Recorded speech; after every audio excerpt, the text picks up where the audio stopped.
এই কোষে কোষে কোষে ব্যাকটেরিয়া জন্মে যায়। কথা বোঝাতে পারছি? সারাটা মাস যখন আপনি খাচ্ছেন আপনার এই কোষে ব্যাকটেরিয়া জন্মে যায়। আপনি যখন একটা মাস উপোস করবেন, একটা মাস না খাওয়া অবস্থায় থাকবেন, ওই ব্যাকটেরিয়াগুলো কি হয়?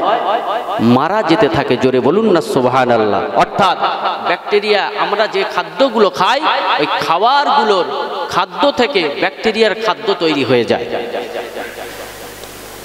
আর যখন আমরা ওই একটা মাস যখন আমরা না খাওয়া অবস্থায় যখন আমরা থাকি, ব্যাকটেরিয়াগুলো শুকিয়ে মারা যায়, তারা খাদ্য পায় না। তো তাহলে ইসলাম কত সুন্দর, জোরে বলুন না সুবহানাল্লাহ। যাদের ডাক্তারের কাছে যাবেন আপনাকে খাওয়া দাওয়ার জন্য পদ্ধতি নিয়ম নীতি বেঁধে দেয়, ঠিক কিনা? না খেয়ে মানুষ মরে না, কথাই বলে না। কিন্তু তারপরেও আমরা রোজা আদায় করি না।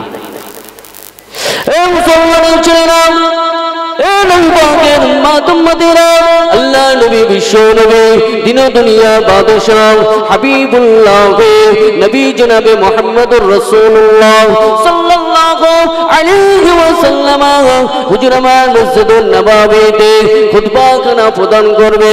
এবং তো অবস্থায় আমার নবী বিশ্ব নবী আমার হঠাৎ করে আমিন বলে উঠলেন। সাহাবা হুজুররা জিজ্ঞাসা করতে লাগলো, ইয়া রাসূলুল্লাহ, ইয়া হাবিবাল্লাহ, হুজুর কেন আপনি আমিন বলে উঠলেন?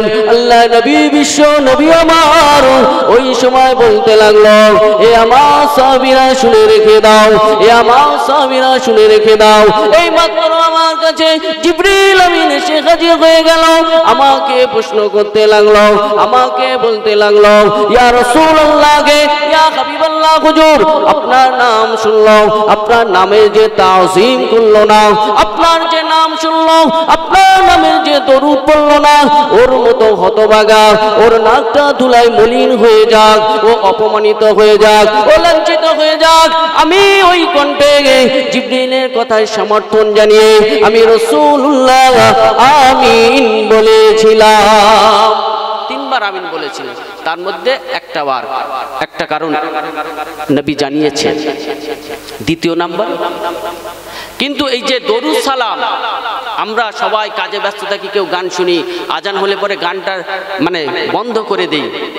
কিন্তু মুয়াজ্জিন যখন বলে আশহাদু আন্না মুহাম্মাদার রাসূলুল্লাহ, কি পড়তে হবে?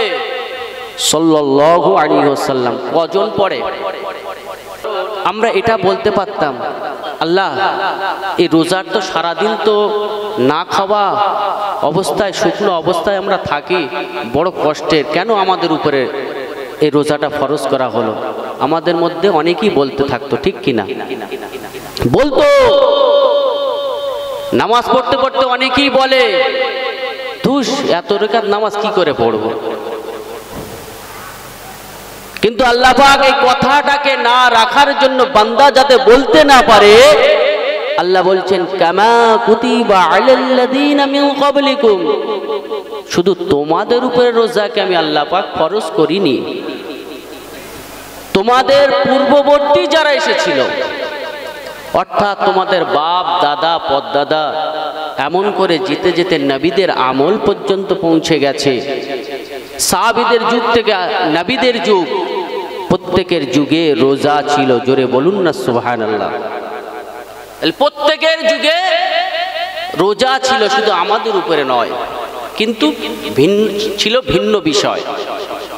কোরবানিটাও প্রত্যেক নবীদের সময় ছিল, কিন্তু ভিন্ন বিষয়। তাদের গোশত খাওয়া যেত না, আমাদের গোশতটা আমাদের জন্য খাওয়া হালাল করেছে। জোরে বলুন না সুবহানাল্লাহ। বনি ইসরাইলদের যুগে আশুরার রোজাকে আল্লাহ পাক ফরজ করে রেখেছিলেন। জোরে বলুন না সুবহানাল্লাহ। অর্থাৎ এর থেকে আমরা বুঝতে পারি কি, রোজা প্রত্যেকের আমলে ছিল। কিন্তু আমরা বর্তমানে এই রমজান শরীফ আসলে পরে আমরা সেভাবে কিন্তু রোজাগুলোকে আদায় করিনি। আল্লাহ পাক এই রমজান শরীফের এত শ্রেষ্ঠ, এত মর্তবা, এত মর্যাদা আল্লাহ পাক দান করেছে, কিন্তু সেই রমজান শরীফের মাসটাকে অবহেলায় সারা বছর খেয়েছি, তারপরেও রমজান শরীফের মাসে রোজা না করে আমরা খেতে শুরু করেছি। তার মানে রোজা করিনি, ইচ্ছাকৃত রোজা ছেড়ে দিয়েছি, কি বলি ওই 27, 28, 29-এর দিকে লাস্টের দিকে গিয়ে করব, বলি না। মাইক ম্যান কোথায় আছেন? কিন্তু একটা এই রমজান শরীফের মাস আল্লাহ পাক এত বড় ফজিলাত, এত নিয়ামত দান করেছেন, অন্য কোন নবীদের আমলে এরকম মর্যাদা আল্লাহ পাক দেননি। জোরে বলুন না সুবহানাল্লাহ। কেন দিয়েছেন আমাদের? আমরা উম্মতি মুহাম্মাদি বলে। জোরে বলুন না সুবহানাল্লাহ। কেমন রমজান শরীফের মাস? রমজান শরীফে আপনি জীবনের গুনাহকে মাফ করতে পারবেন, অন্য কোন মাসে পারবেন? আপনার জন্য নফল রোজা, নফল নামাজগুলো ফরজের সমতুল্য করে দেন। জোরে বলুন না সুবহানাল্লাহ। আপনি 1 টাকা দান করবেন, 70 টাকা সওয়াব পাবে। জোরে বলুন না সুবহানাল্লাহ। সবগুলো আপনার জন্য এই রমজান শরীফের মাসে আল্লাহ পাক ফজিলাত, নিয়ামত, বরকত বেশি করেছেন। তাহলে তারাই ভাগ্যবান। কারা ভাগ্যবান? যারা রমজান শরীফের মাসে এই অফারটাকে ধরে নিতে পারবে, ঠিক কিনা? আমরা মাইকে অ্যানাউন্স হচ্ছে, পোট আউট করলে কি হয়? ফ্রি। এই মানে সিম পরিবর্তন, নাম্বার থাকবে কিন্তু নাম্বারটা একই থাকবে, কিন্তু অন্য কানেকশানে আপনার কানেকশান হয়ে যাবে। এর জন্য আপনার কোনো টাকা দিতে হবে না। আমরা যখন শুনি ওই অফারটা ধরে নেওয়ার জন্য দোকানে ভিড় হয়ে যায়, ঠিক কিনা? দুনিয়ার লাভটাকে নেওয়ার জন্য, দুনিয়ার কি কিছু টাকা আমার বাঁচবে, ঠিক কিনা? কিছু টাকা আমার বাঁচবে, এই জন্য আমরা কি করি? অফারটাকে ধরে নিই। কিন্তু আল্লাহ পাক বান্দার জন্য যে এত বড় অফার রেখেছে, এটাকে আমরা কোনোদিন ধরতে পারি না, এই অফারটুকে নিতে পারি না। এই নৈবাগের উম্মত-উম্মতিরা শুনে রেখে দেন, আমার আল্লাহ পাক বলেন, কুতিবা আলাইকুমুস সিয়াম, আমি তাদের উপরে রোজাকে ফরজ করে দিয়েছি। এই রোজা এমন এক রোজা, এই রোজা যদি আপনি করেন, এই রোজার ভিতরে আপনার জন্য উপকার রয়েছে। রোজার ভিতরে উপকার রয়েছে। আপনাকে আমি সামান্যভাবে উদাহরণ দিয়ে বোঝাই। ধরেন এই লাইট চলছে, এই লাইটটা যদি সারাক্ষণ যদি জ্বলে, লাইটটা কাটবে না? কাটবে না। সারাক্ষণ বলতে এর কোনো বিরাম দেওয়া হবে না, এই লাইটটা শেষ হয়ে যাবে, ঠিক কিনা? কারণ লাইটেরও একটা ক্ষমতা আছে, তার সময় নির্ধারণ আছে, এই পর্যন্ত চলবে, তার একটা পার্টসের একটা ক্ষমতা আছে, ঠিক কিনা? যদি সেই ক্ষমতাটা মানে সময়টাকে অতিক্রম করে ফেলি, তাহলে আমার জিনিসটা খারাপ হয়ে যাবে। তো আমরা সারাটা বছর 11টা মাস আমরা শরীরে শুধু খেয়েই যাই, ঠিক কিনা? আর মুসলমানদের খাওয়া মানে বুঝতে পেরেছেন তো, মানে হওয়া থেকে মরা পর্যন্ত খাওয়া।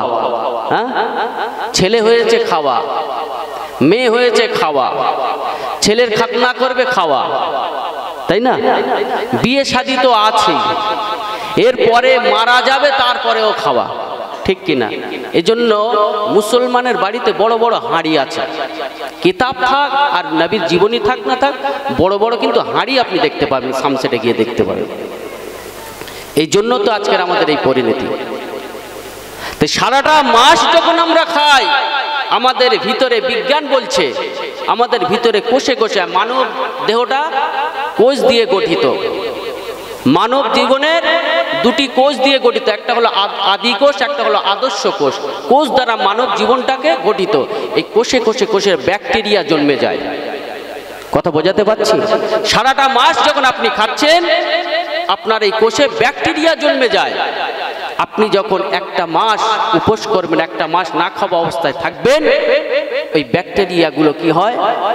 মারা যেতে থাকে। জোরে বলুন না সুবহানাল্লাহ। অর্থাৎ ব্যাকটেরিয়া, আমরা যে খাদ্যগুলো খাই, ওই খাবারগুলোর খাদ্য থেকে ব্যাকটেরিয়ার খাদ্য তৈরি হয়ে যায়। আর যখন আমরা ওই একটা মাস যখন আমরা না খাওয়া অবস্থায় যখন আমরা থাকি, ব্যাকটেরিয়াগুলো শুকিয়ে মারা যায়, তারা খাদ্য পায় না। তো ইসলাম কত সুন্দর, জোরে বলুন না সুবহানাল্লাহ। যাদের ডাক্তারের কাছে যাবেন, আপনাকে খাওয়া দাওয়ার জন্য পদ্ধতি নিয়ম নীতি বেঁধে দেয়, ঠিক কিনা? না খেয়ে মানুষ মরে না, কথাই বলে না। কিন্তু তারপরেও আমরা রোজা আদায় করি না।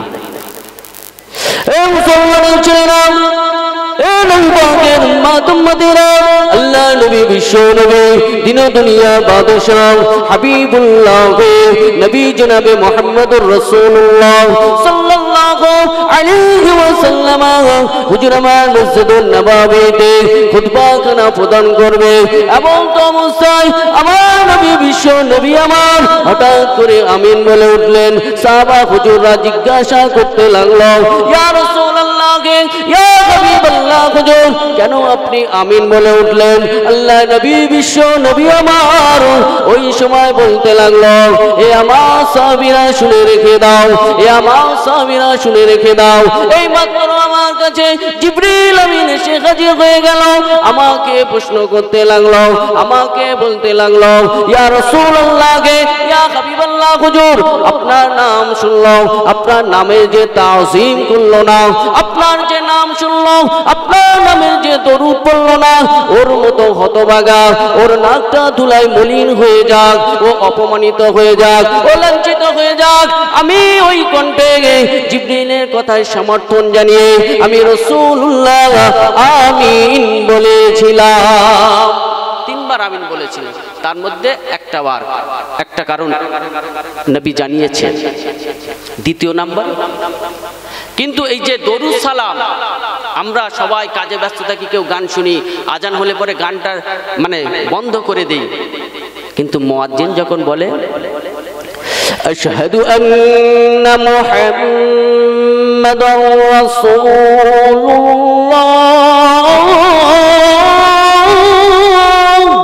কি পড়তে হবে? সাল্লাল্লাহু আলাইহি ওয়াসাল্লাম। কজন পড়ে? কজন পড়ে বলেন? সব ভুলে গেছে, সব আমাদের ওইদিকে তখন খেয়াল থাকে না, ঠিক কিনা? এইদিকে আজান হয়ে যায়, মুয়াজ্জিন হাকে নবীর আমাদের সালাম জানানো ওয়াজিব হয়ে যায় সাল্লাল্লাহু আলাইহি সাল্লাম, আমরা সেদিকে খেয়াল রাখি না। তাই রাসূল বলেছিলেন আমি আমিন বলেছি। আল্লাহ নবী বিশ্ব নবী আমার দ্বিতীয় নম্বর আমিন বলার কারণটা আপনি করে সাহাবী হুজুরদের জানাচ্ছে, এ আমার সাহাবীরা, আমি রাসূলুল্লাহ এই মাত্র জিবরিল আমিন আমার কানে কানে বলতে লাগলো, ইয়া রাসূলুল্লাহ, ইয়া হাবিবাল্লাহ হুজুর, জীবনে যে একবার রমজান শরীফ পেলো, জীবনে যে একবার রমজান শরীফ পেলো, এই রমজান শরীফে যে নিজেদের জীবনের গুনাহকে মাফ করতে পারলো না, যে রহমত নিতে পারলো না, যে মাগফিরাত নিতে পারলো না, যে নাজাত নিতে পারলো না, তার মতো কপাল ফাটা, তার মতো হতভাগা আর কেউ হলো না। তার মতো কপাল ফাটা হতভাগা আর কেউ হলো না। আমি রাসূলুল্লাহ এই জিবরিল আমিনের কণ্ঠে কণ্ঠস্বর মিলিয়ে সমর্থন জানিয়ে আমি আমিন বলেছিলাম। কারণ রমজান শরীফের 30টা রোজা 10 দিন করে ভাগ আছে। প্রথম 10 দিন রহমতের রোজা, আল্লাহ পাকের রহমত আপনার উপরে বর্ষিত হয়। দ্বিতীয় মাগফিরাত, আপনার জীবনের গুনাহ মাফ হতে লাগে, অর্থাৎ মাসুম হতে লাগে। এই অফারগুলো যারা ধরতে পারে তারাই কামিয়াবি। লাস্টে যে 10টা রোজা থাকে সেটা হলো নাজাত। এই নাজাত আপনি দুনিয়ার জমিনে যদি পরিপূর্ণভাবে সেই রোজাগুলো সঠিকভাবে আদায় করতে পারেন, তাহলে আপনার কাল কিয়ামতের ময়দানে আল্লাহ পাক কঠিন নামক জাহান্নাম থেকে আপনাকে নাজাত দেবেন। জোরে বলুন না সুবহানাল্লাহ। এই নাজাত, সেদিনের ময়দানটা, সেদিনে কঠিন হিসাব আপনার হবে। আর আযাবে জাহান্নাম বড় কষ্ট, বড় শক্তকর জায়গা। দুনিয়ার জমিনের আগুন হাতে লাগলে আমরা সহ্য করতে পারি না। দুনিয়ার জমিনের আগুন দেখলে বড় ভয় হয়। আপনি যেখানে ইট পোড়ায় সেখানে যাবেন, ইট যেখানে পোড়ায় ভাটায় সেখানে গিয়ে একটু খুলে আগুনটা দেখবেন। আর সেদিনের আগুনের কত তেজ, আল্লাহর বানানো আগুন। আল্লাহ বলছে ওই জাহান্নামের আগুন থেকে ওদেরকে নাজাত দেব। জোরে বলুন না সুবহানাল্লাহ। এত পরিমাণ। এই রমজান মাসে যদি কেউ পালন করে রমজান শরীফের মাসে রোজাগুলো, শুধু তাই নয়, আল্লাহ পাক রোজাদারদেরকে বড় ভালোবাসে আল্লাহ পাক রব্বুল আলামিন জানিয়ে দেন ওই রোজাদারদেরকে আমি আল্লাহ পাক জানিয়ে দিলাম ওই রোজাদারদেরকে আমি আল্লাহ পাক রাইহান নামক দরজা দিয়ে আমি আল্লাহ পাক তাদেরকে ঢুকিয়ে দেব এবং আমি আল্লাহ পাক জানিয়ে দিলাম এমন করে সুন্দর সুন্দর খানাগুলো তাদেরকে দেওয়া হবে খানজার তালা করে তাদের সামনে দেওয়া হবে এবং বলতে থাকবে তোমরা খাও যত পারো খাও আল্লাহ পাক বলবেন হে আমার রোজাদাররা তোমরা যত ইচ্ছা খাও এই সুন্দর সুন্দর ফল তোমাদের জন্য আমি আল্লাহ পাক রেখে দিয়েছি কারণ দুনিয়ার জমিনে তোমরা আমার হুকুমকে মেনেছো সারা দিনটা না খাওয়া অবস্থায় তোমরা শুকিয়েছিলে আমার হুকুম যতক্ষণ না পর্যন্ত হয়নি তোমরা একটা কিছু মুখে দাওনি অনাহারে ছিলে যতই কষ্ট হোক না কেন তথাপিও তোমরা রোজাকে ভঙ্গ করনি তাই আমি আল্লাহ পাক তোমাদেরকে জানিয়ে দিলাম তোমরা আজকে মনের আনন্দে যত ইচ্ছা তোমরা এই তোমাদের জন্য এই খানাটা আমি আল্লাহ রেখেছি সুন্দর করে আল্লাহ পাক আর আল্লাহ পাকের খাবার মানে বুঝতে পারছেন আল্লাহ পাকের খাবার মানে একটা একটা ফলে নানান রকম স্বাদ পাবেন তবে জান্নাতে যেসব জিনিসপত্র আছে দুনিয়ার জমিনে কিন্তু সবকিছুই আছে জান্নাতে আগুন আছে দুনিয়ায় আগুন আছে জান্নাতেও ঠান্ডা ব্যবস্থা আছে দুনিয়াও ঠান্ডার ব্যবস্থা আছে ঠিক কিনা তবে আল্লাহ পাক দুনিয়ার জমিনে আমরা আপনাকে পরীক্ষা করে নেবে রোজা তো সবাই করি কিন্তু সেই রোজাদার হতে হবে সম শব্দের অর্থ রোজা রোজা শব্দের অর্থ বিরত থাকা কিন্তু আমরা রোজা করি তারাবি পড়ি না রোজা করি নামাজ পড়ি না রোজা করি জবান দিয়ে নানান রকম মিথ্যা কথা অশ্লীল কথা আমরা বলি ঠিক কিনা রোজা করি মোবাইলে বসে বসে নানান রকম নাটক হোক সিরিয়াল হোক নানান রকম ভাবে আমরা চোখ দিয়ে দেখি এটার নাম রোজা নয় রোজা কাকে বলে রোজার শারীরিক অর্থ কি বিরত থাকা আপনার চোখটা বিরত থাকবে জবানটা বিরত থাকবে হাত পা অঙ্গ প্রত্যঙ্গ শরিয়াতে নিষিদ্ধ কাজ থেকে বিরত থাকার নাম হলো রোজা জোরে বলুন না সুবহানাল্লাহ এই কদিন পরেই রোজা এইভাবে আদায় করার চেষ্টা করতে হবে যদি আমরা এইভাবে আদায় করতে পারি নিশ্চিত আল্লাহ পাক আমরা আপনাকে কবুল করে নেবেন আর আল্লাহ পাকের বন্ধু হতে পারবো আর রোজাদারদেরকে আল্লাহ পাক বড় ভালোবাসে রোজা করা কঠিন সামনে কত কিছু আছে কত খাবার কত ফলমূল আছে দেখে দেখে লোভ লাগে তাই না তারপরে আমরা কিছু মুখে দিই না কারণ আল্লাহ পাকের হুকুম হয়নি আল্লাহ পাকের হুকুম হয়নি এই জন্য আমরা মুখে দেই না আল্লাহ পাকের হুকুম হয়েছে আমরা খেতে শুরু করেছি তবে পানাহার থেকে বিরত থাকার নাম রোজা নয় সব সময়ের জন্য মাথায় রেখে দেবে রোজা আমরা করব সেই রোজাটা রোজার মতো করে করব আল্লাহ পাক যে নিষিদ্ধ কাজ থেকে আমার আপনাকে বিরত থাকতে বলেছেন তা থেকে বিরত থাকার নাম রোজা ওই রোজাটাই করব আল্লাহ পাক ওই রোজাটাই আপনার কাছ থেকে নেবেন আল্লাহ পাকের কোরআন জানিয়ে দিয়ে বলল এ নবী পাকের উম্মতিরা আল্লাযী খালাকাল মাউতা ওয়াল হায়াতা লিয়াবলুয়াকুম আইয়ুকুম আহসানু আমালা আল্লাযী খালাকাল মাউতা ওয়াল হায়াতা যিনি হায়াত এবং মাউতকে সৃষ্টি করেছেন লিয়াবলুয়াকুম তাদেরকে পরীক্ষা করবে আইয়ুকুম আহসানু আমালা অর্থাৎ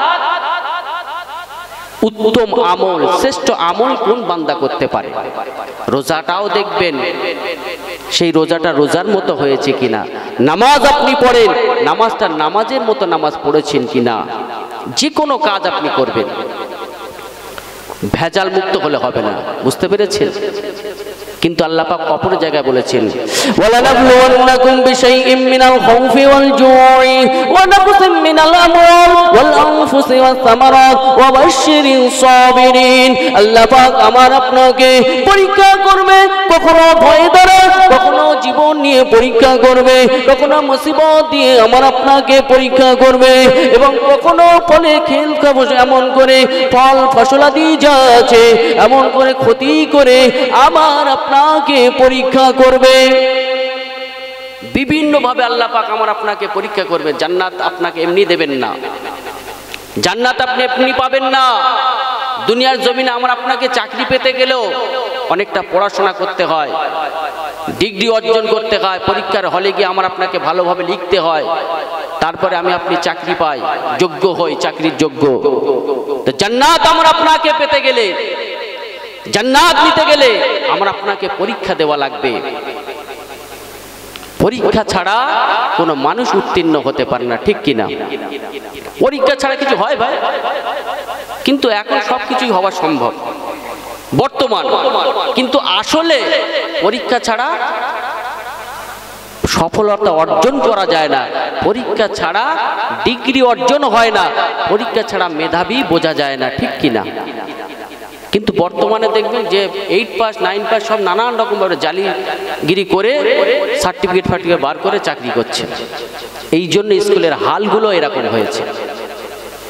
এই জন্য আমাদের বাচ্চারাও ভালো করে লেখাপড়া শিখতে পারছে না। মাধ্যমিক পাস, উচ্চ মাধ্যমিক পাস, আগে ম্যাট্রিক পাস বলতো, তাই না? মাধ্যমিক পাসকে তো যখন পাস করে আসতো বাড়িতে ভিড় লেগে যেত না, তাই না? আজকের এলাঢেউ হয়ে গেছে, এলাঢেউ হয়ে গেছে। ভিড় তো দূরের কথা, ওর কাছে যদি একটা ফর্ম দেওয়া হয় ফিল আপ করার ক্ষমতা নাই, যদি যোগ বিয়োগ গুণ ভাগ দেওয়া হয় তাও ক্ষমতা নাই। শুধু তাই না, ফেসবুকেও দেখা যাচ্ছে মাধ্যমিক বানানটা কি তাও বলতে পারে না, এই সব অবস্থা। কিন্তু আসলে পরীক্ষা ছাড়া আপনি উত্তীর্ণ হতে পারবেন না, পরীক্ষা ছাড়াও জান্নাত নিতে পারবেন না। দুনিয়ার জমিনে আমি আপনি কার গোলামতি করে বেড়াই? আমি আপনি তো বিক্রি হয়ে গেছি জান্নাতের বিনিময়ে। আল্লাহ পাকের কোরআন জানিয়ে দিয়ে বলল, আল্লাহ পাকের কোরআন জানালো, ইন্নাল্লাহা ইশতারা মিনাল মুমিনিনা আনফুসাহুম আমওয়ালাহুম বিআন্না লাহুমুল জান্নাহ। নিশ্চয়ই আমি আল্লাহ পাক, নিশ্চয়ই আমি আল্লাহ পাক মুমিনদেরকে ক্রয় করে নিয়েছি, মুমিনদেরকে কিনে নিয়েছি, বিআন্না লাহুমুল জান্নাহ। তাদের মাল সম্পদ, তাদের সন্তান সন্ততি সব কিছু আমি কিনে নিয়েছি, বিআন্না লাহুমুল জান্নাহ, জান্নাতের বিনিময়ে। বোঝাতে পারছি? তাহলে দুনিয়ার জমিনে কার গোলামতি করব? আমি আপনি তো বিক্রি আল্লাহ পাকের কাছে। কারা বিক্রি? মোমেনরা। মোমেন কারা? যারা বিশ্বাস স্থাপন করে, যারা বিশ্বাস করে জান্নাত, জাহান্নাম, ফারিস্তা, কিতাব, তাওহীদের উপর এইসব বিশ্বাস যারা করে তারাই হয় মোমেন। আল্লাহ পাক তাদেরকে বলছেন আমি ওদেরকে কিনে নিয়েছি বিআন্না লাহুমুল জান্নাহ, জান্নাতের বিনিময়ে। তাহলে আমি আপনি আজকে দুনিয়ার জমিনে যদি আল্লাহর কাছে বিক্রি হয়ে যায়, ওয়াদা করে আসি আল্লাহ দুনিয়ার জমিনে গিয়ে আপনার ইবাদত উপাসনা করব, সেই বান্দা দুনিয়ার জমিনে এসে কার গোলামতি করে? হিসাব দিতে হবে না? আপনাকে কি মনে করেন ছেড়ে দেওয়া হবে? পরীক্ষা না দিয়ে জান্নাত নেবেন? কোনো দিনের জন্য নয়। আহসিবান নাস আইয়ুতরাকু আইয়াকুলু আমান্না ওয়া হুম লা ইফতানুন। আল্লাহ পাক বলেন আহসিবান নাস আইয়ুতরাকু আইয়াকুলু, ওরা যদি মুখে বলে আমরা ঈমান এনেছি, আমরা ঈমান এনেছি, এটা বললে তাদেরকে অব্যাহতি দেওয়া হবে না, ওদেরকে ছেড়ে দেওয়া হবে না। আমরা দুনিয়ার জমিনে কাজ করছি, মনে করছি যে আমরা জান্নাত পেয়ে যাব, আমরা মনে করছি খুব সুন্দর কাজ করছি, হয়তো জান্নাত হয়ে যাবে, আর মুখে ঈমান এনেছি, মুখে তো বলছি। আল্লাহ বলছে আইয়াকুল আমান্না, ওরা শুধু মুখে বললে হয়ে যাবে? ওয়া হুম লা ইফতানুন, ওদেরকে পরীক্ষা ছাড়া আমি আল্লাহ পাক জান্নাত দেব না, পরীক্ষা ওদেরকে দিতেই হবে। পরীক্ষা ছাড়া কোনো ছাড় দেওয়া হবে না, মুখে যতই বলুক না কেন। এ মুসলমানের ছেলেরা, এ নওজোয়ান যুবকেরা, আমি আপনাদের কাছে গ্রামের সন্তানের মতো হয়ে বলে যাই, একটু নবীর আদর্শ দিকে ফিরে আসুন, কোরআনের দিকে ফিরে আসুন, নবীর মহব্বত অন্তরে পয়দা করুন। যদি আপনি মুসলমান হতে চান, তার কারণ আল্লাহ পাক কোরআনে জানিয়েছেন, ইয়া আইয়ুহাল্লাযীনা আমানুত্তাকুল্লাহা হাক্কা তুকাতিহি ওয়া লা তামুতুন্না ইল্লা ওয়া আনতুম মুসলিমুন। আল্লাহ পাক বলেন, হে ঈমানদারগণ, আমি আল্লাহ পাক জানিয়ে দিলাম, তোরা আমাকে ভয় কর, সদা সর্বদা ভয় কর, সদা সর্বদাই ভয় কর। এমন করে আল্লাহ পাক জানিয়ে দিলেন, বান্দা তোরা ততক্ষণ পর্যন্ত মরবি না, ওয়ালা তামুতুন্না, বান্দা তোরা ততক্ষণ পর্যন্ত মরবি না, ইল্লা ওয়া আনতুম মুসলিমুন, অর্থাৎ মুসলমান ব্যতীত তোরা যেন মৃত্যু বরণ করবি না। সব সময়ের জন্য আমাকে ভয় করবি। তাহলে মুসলমান হওয়ার প্রথম শর্ত কি? আল্লাহকে ভয় করা, ঠিক কিনা? যে আল্লাহ পাককে ভয় করলো, সে কোনোদিন চুরি করতে পারে না, ভাইয়ের হক মারতে পারে না, শুধু তাই নয়, শুধু তাই নয়, শয়তানের কাজ করতে পারে না, শুধু তাই নয়, শরিয়ত বিরোধী কাজ তার দ্বারা হয় না। তার কারণ সে আল্লাহ পাককে ভয় করে, সে আল্লাহ পাককে ভয় করে। তার জবাব দিয়ে লাগবে, তার জবাব দেওয়া লাগবে, এই না মনে করে সে কোনো দিন খারাপ কাজ তার দ্বারা হয় না। আল্লাহ পাককে ভয় করে, ইত্তাকুল্লাহ, তাকওয়া করে, আমার জবাব দেওয়া লাগবে, কারণ আমি একজন মুসলিম। কিন্তু মুসলমান কি সবাই? আজকের আমরা যারা বসে আছি, প্রত্যেকটা জিনিসের বৈশিষ্ট্য আছে, ঠিক কিনা? আজকের এই মাইক্রোফোন নিয়ে আমি কথা বলছি, এর বৈশিষ্ট্য আছে। এই কথাটাকে আমি যে কথাটাকে বলছি, এই কথাটা এর মধ্যে ঢুকবে, এর ঢোকার পরে এই যে তার সিস্টেম আছে, সাউন্ড বক্স আছে, তার মধ্যে গিয়ে বক্সের কাজ হলো বার করে দেবে। প্রত্যেকটা জিনিসের বৈশিষ্ট্য আছে না নাই? আছে। যেমন এর সৌন্দর্যটা কি, এই লাইটটার এর বৈশিষ্ট্য কি, এ আলো দেবে, এর আলো দেবে। এই যে ফুলটা, ফুল গাছের বৈশিষ্ট্য কি, এই ফুল গাছটার নাম কি?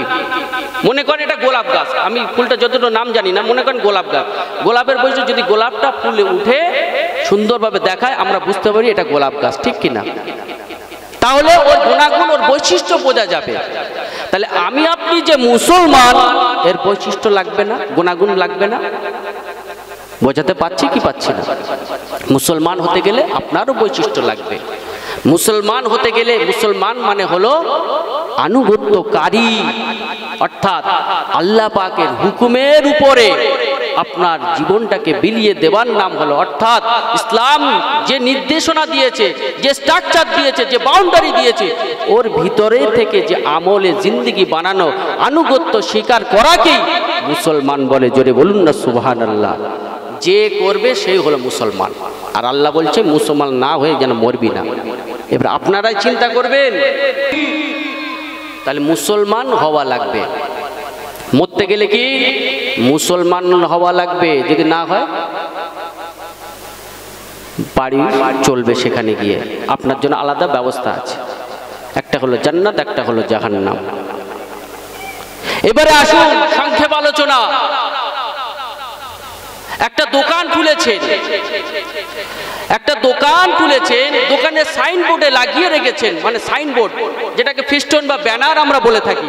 দোকানগুলোকে আমরা যখন বানাই, একটা ফেস্টুন, বড় বড় ফেস্টুন তৈরি করি না, লোগো তৈরি করি না, সেখানে ওই ব্যানারে মানে লেখা আছে বড় বড় অক্ষরের ইলাহি ভরসা, হ্যাঁ, কাবা শরীফের ছবি এবং রসুলের নাম, এইভাবে ব্যানারে লেখা আছে।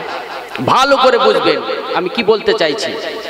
এবারে ওই ব্যানারে যখন লেখা আছে, আর দোকানটার ব্যানার, দোকানের ভিতরে আছে মদ, গাঁজা, যত জুয়া ওই দোকানটার ভিতরে হয়। এখন বলেন দোকানের সঙ্গে সাইনবোর্ডের মিল আছে? মিল নেই, সাইনবোর্ডের কোনো মিল নেই। আপনার করণীয় কি হবে? যদি এখানে মনে করেন পাশেই কেউ দোকানটা করেছে, আপনি তখন কি করবেন? দোকানদারকে গিয়ে বাড়ি, মানে যা করার আমরা করব, কি বলবো যে ব্যানারটাকে নাই সরা, আর নাই মালপত্রগুলো ওখান থেকে বার কর, কারণ উপরে লেখা আছে নবীর নাম, যেখানে লেখা আছে আল্লাহর নাম, সেই দোকানে যেগুলো নিষেধ করেছে সেই কাজগুলো তুই এর ভিতরে হয়। তুই এটা করতে পারলি? তুই এটা করতে পারলি? দোকানদারকে কৈফিয়ত করব না করব না? বলবো। এবারে আসুন, আজকের আমাদের সমাজে রয়েছে, মুখে রয়েছে দাড়ি, মাথায় রয়েছে টুপি, এই লেভেলটা দেখে কি বলবে? মুসলমান বলবে না অন্য কিছু বলে? মুসলমান, তাই না? তাহলে মুসলমান দেখে বলবে কি? মুখে আছে দাড়ি, মাথায় আছে টুপি, মানে একেবারে ইসলামের যে নিয়ম কানুন আমার ভিতরে কম বেশি আছে মনে করে, আমাকে দেখে বলবে মুসলমান। আমাদের দেহ নামক দোকান, মনে করেন এটা ব্যানার, কি এটা? ব্যানার। এবারে আসুন দোকান, দোকান বলছি না, দোকানটা মনে করেন দেহ, দোকানটা কি? দেহ। দেহ নামক দোকানের ভিতরে কি আছে? কেউ কাটছে টিকিট, জুয়া, মদ, গাঁজায় আসক্ত আছে না নাই? আছে। তাহলে বলুন, দোকানের সঙ্গে যেমন মালের মিল নেই, আমরা যে মুসলমান, মুসলমান নামে আছি কিন্তু মুসলমানের সঙ্গে আমলের কোনো সম্পর্ক নাই। ঠিক বলছি না ভুল বলছি?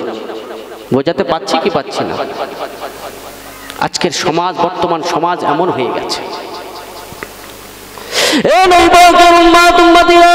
শুনে রেখে দাও, শুনে রেখে দাও, আমার নবী, বিশ্ব নবী আমার বলেন, সায়াতি আলান নাস জামানুন লা বাকা মিনাল ইসলামি ইল্লা ইসমুহু। নবী আমার বলেন, এমন একটা সময় চলে আসবে, এমন একটা সময় চলে আসবে, আমি রাসূলুল্লাহ জানিয়ে দিলাম, আমি রাসূলুল্লাহ জানিয়ে দিলাম, সায়াতি আলান নাস, মানুষের উপরে এমন একটা সময় চলে আসবে, তার ইসলামের নামটুকু বাকি ছাড়া অবশিষ্ট গুণাগুণ তাদের ভিতরে পাওয়া যাবে না। মানে এটাই বলতে চাইছেন, ইসলামের নামটুকু রেখে দেবে, বাকি অবশিষ্ট গুণাগুণ তার ভিতরে থাকবে না। আমি আগে যে উদাহরণটা দিলাম তার হাদিসটা আমি আজ আপনাদের সম্মুখে পেশ করলাম। তার মানে হলো, আজকে একটা দাড়ি আছে, টুপি আছে, ইসলামের নামটা রেখে দিয়েছি, কিন্তু আমলের সঙ্গে কোনো মিল নাই, ঠিক কিনা? রোজা করবে, রোজাটা রোজার মতো হবে না। লাইলাতুল কদরে নামাজ পড়তে আসবে, শরিয়াতের ভিতরে নামটা রেখে দেবে, 27 এসে মসজিদে ভিড় করবে, ঠিক কিনা? একদম জিলিপি মিলিপি নিয়ে, মিষ্টি ফিষ্টি নিয়ে, কি আজকে 27-এর রাত না? এই জানিস আজকে 27-এর রাত, আজ কাজ কাম বন্ধ করতে হবে, অনেকদিন যায়নি, আজকে 27-এর রাত আমাকে যেতে হবে। কোন আলেম আপনাকে বলেছে 27-এর রাতে লাইলাতুল কদর হয়? এরম কোন কথা শুনেছেন? এগুলো কোথা থেকে আসে? নবী বলছেন 5টা রাতের মধ্যে যে কোনো রাত হতে পারে, তবে মুফাসসিরগণরা লাইলাতুল কদর হওয়ার জন্য কিছু আলামত চিহ্ন দিয়েছে, সে অনেক চিহ্ন আছে কম বেশি, কিন্তু আপনাকে বোঝাতে চাইছি যে 27-এর রাত এসে আমরা কি ইসলামের নামটুকু একটু রাখার জন্য, যে লাইলাতুল কদরের রাত, হ্যাঁ মুল সাহেবরা বলে শুনেছি 1000 মাস অপেক্ষা উত্তম রাত, হ্যাঁ এই 27-এর রাতটা লাইলাতুল কদরের রাত। আচ্ছা, নবী যেটা বলেন আমরা সেটা বানিয়ে নিয়েছি, ইসলামের নামটুকু থাকবে কিন্তু অবশিষ্ট কিছুই পাওয়া যাবে না। দাড়ি থাকবে, টুপি থাকবে, সব কিছু আপনি দেখতে পাবেন, কিন্তু মালের সঙ্গে মিল থাকবে না। বোঝাতে পারছি কি পাচ্ছি না? আজকে নামাজগুলো দেখুন, সাপ্তাহিক নামাজি, বাৎসরিক নামাজি, আর কি ওয়াক্তের নামাজি, আবার খামখেয়ালি নামাজি আছে না নাই? শুক্রবারের জন্য আসে, আবার যারা নবীর মহাব্বত অন্তরে আছে, আল্লাহকে ভয় করে, তাদেরকে ওয়াক্তীয় নামাজি অর্থাৎ সময়ের সঙ্গে তারা নামাজটা আদায় করে। আর বাৎসরিক নামাজি বছরে 2টি ঈদের নামাজ পড়ে। ইসলামের শুধু মানে নামটা রাখতে হয়, তাই ঈদের সময় এসে একটু দাঁড়িয়ে যায়। ঠিক বলছি না ভুল বলছি? তাহলে ইসলামের নামটাই থাকবে, বাকি অবশিষ্ট তাদের ভিতরে কিছুই পাওয়া যাবে না। বলে আজকের সেই সময় দেখতে পাচ্ছেন না পাচ্ছেন না? নবী আজ থেকে 1500 বছর আগে যে কথাগুলো বলেছেন, যে ভবিষ্যৎবাণীগুলো দিয়ে গেছেন, বাস্তবের সঙ্গে সব মিলে গেছে। বেশি সময় নেই কিয়ামতে। কিসের তুমি এত দুনিয়ার জমিনে হই হই করো? কিসের এত বাহাদুরি দেখাও? আর কিসের তুমি এত দুনিয়াকে প্রাধান্য দিয়ে তুমি বেড়ান চাড়ান করছো? তোমাকে কবরে যেতে হবে না? আল্লাহ বলছে মুসলমান হয়ে মরতে।